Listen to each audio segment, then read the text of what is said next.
Stephen Waguespack is president of the Louisiana Association of Business and Industry. Talked a little bit in the last segment, as we talked about the Louisiana economy, how it's being pulled along, new jobless rate, 3.7, holy cow. And he talked a little bit about that.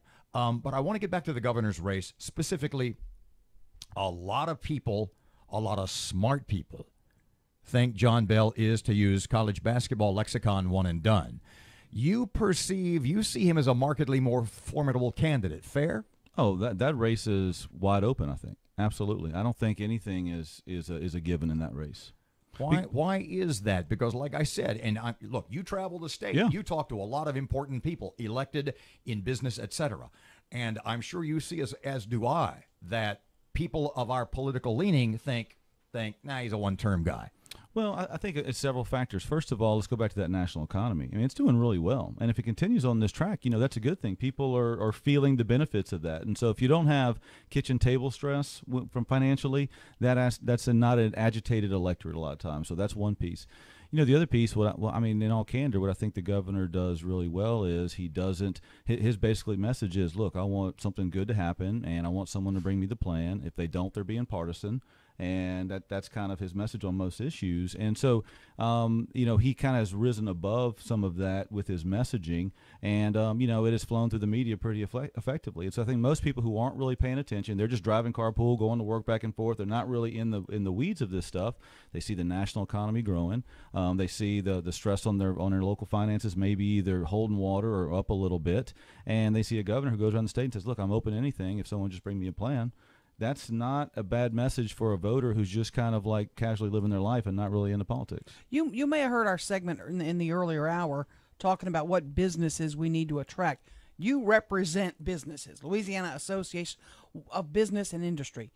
What businesses should folks be going out and trying to bring to our state?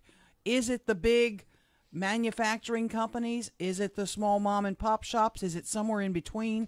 What is most beneficial to our state? Look, you got to, any state that's going out hunting for jobs, you got to figure out what your best sales pitch is. I mean, you can't sell something you're not.